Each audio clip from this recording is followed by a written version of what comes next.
Hari ini kita berkumpul untuk meraihkan peluncuran Soft Launch ICW 2026 dan juga Build Expo 2026.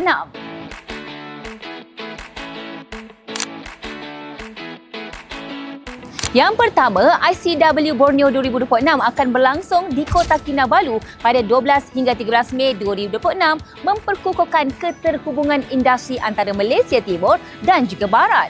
Yang kedua, kita bakal menyaksikan kolaborasi strategik bersama GAFA 2026 yang membawa teknologi kaca dan fasad untuk dalam ekosistem pembinaan.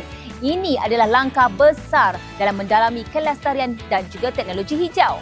Yang ketiga, Build Expo 2026 sebagai pameran utama yang menyatukan teknologi pembinaan terkini, sistem kerja digital dan bahan mampan untuk mempercepatkan transformasi industri.